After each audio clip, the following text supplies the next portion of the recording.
Gerald Reed is a survivor of Chicago police torture. And Gerald was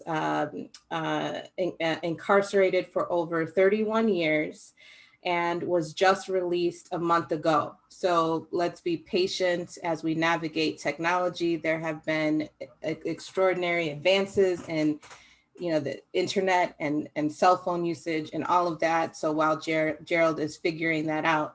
But I want to share a little bit about the significance of the fact that he has been freed now he's been out for 30 days. Gerald was part of the now well-known existence of torture used as a standard practice in Chicago policing. He was tortured into giving a false confession to double murder. The police tortured him so severely that they broke a metal rod in his leg, and which left him really unable to walk. And for 26 years while incarcerated, they refused, the Department of Corrections refused to operate. And so he was left in excruciating pain on top of having already been tortured, was then left to live in excruciating pain for 2 decades while fighting to overturn his case.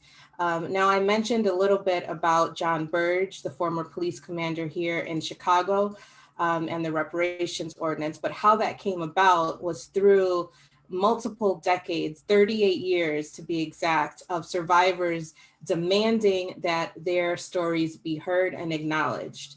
And after report after report from family members, from attorneys, and then corroborations began to come forward from doctors who confirmed what people experienced. And then inside whistleblowers came forward. We began to see in the early 80s some movements on acknowledging that torture was in fact happening, and it was a routine part of CPD operating. And then story after story began to happen as journalists, investigative journalists, usually radical independent journalists, began connecting the dots. And then in the 90s, a group of survivors who were sentenced to execution, who were on death row, formed a study group and discovered through their studying together that they had all been tortured.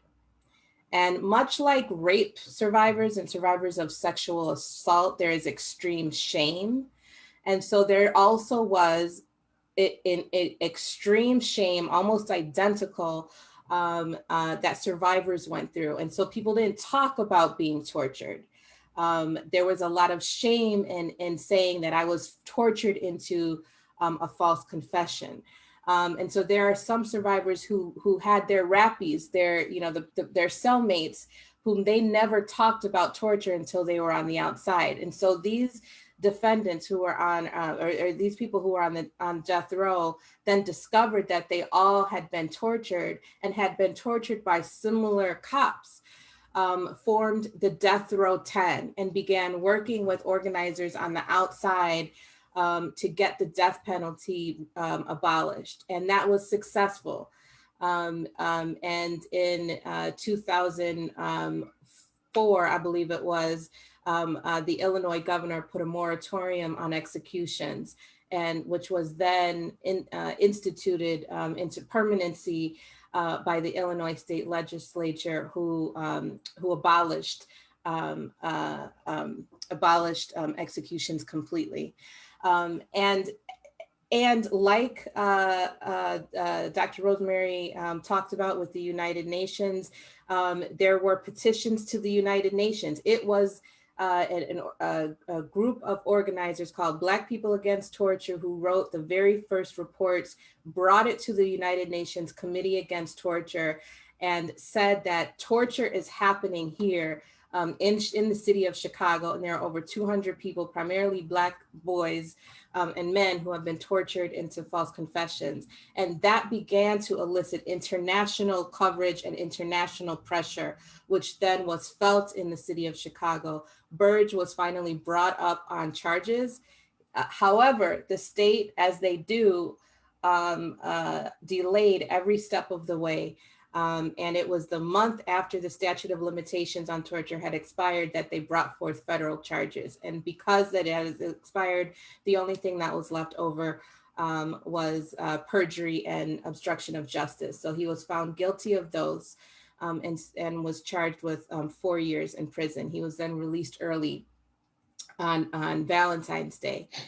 And however, the torture continues, and there are people who are still incarcerated.